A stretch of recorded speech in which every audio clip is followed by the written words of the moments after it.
Jadi Oke, jangan berlarut-larut. Ini yang menjadikan suatu oke, alternatif penyelesaian bisa panjang, bisa singkat. Semuanya tergantung Pak Rifai dan Pak Presiden ini. Apa yang akan dilakukan nanti? oke. Saya ke Pak Ahmad, Bang Ahmad. Bang Ahmad, bagaimana Anda melihat ini? Apakah memang Anda tetap ingin terus pada akhirnya ya sudah ini kita damai saja, biar tidak naik tahap penyidikan, tapi ataukah Anda bersama klien-klien Anda, Rosyuryo CS ini, ya sudah kita tak gentar lah, kita hadapi di persidangan.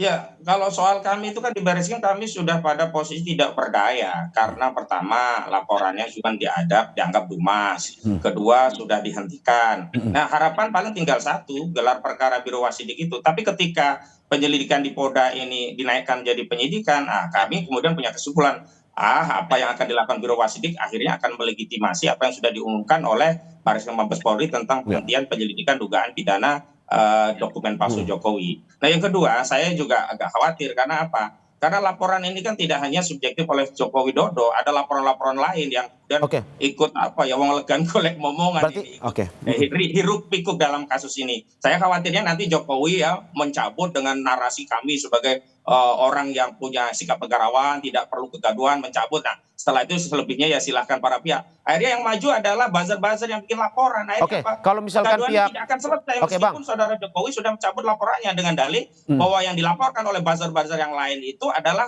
delik umum. Oke Bang, Terlepas kalau bahwa misalkan delik pihak umum itu dari asasnya pihak tetap Jokowi pidana tidak tahun. mencabut, apakah Anda siap untuk terus atau berdamai? Oh iya iyalah, karena nggak ada pilihan. Karena Oke, kita juga ingin agar oke, saudara Joko Widodo juga diperiksa. Saya oke, yakin ya pemeriksaan di luar dengan saat di persidangan itu berbeda. Karena kami bisa bertanya tentang banyak hal, tentang banyak soal kredibilitas seorang Joko Widodo. Sehingga oke, kenapa sih hari ini Joko Widodo menyatakan asli masyarakat tidak banyak percaya? Itu berkaitan dengan kredibilitas seorang Joko Widodo. Dan hari ini kalau kita bicara tentang kebohongan apakah mungkin? Nah, saya meminjam istilah Rocky Gerung ya kekuasaan itu paling otoritatif untuk menciptakan kebohongan yang akan ditunduk atau ditindaklanjuti oleh seluruh aparat negara. oke, Hari ini kan semua udah kadung nyemplung, emang problemnya di situ.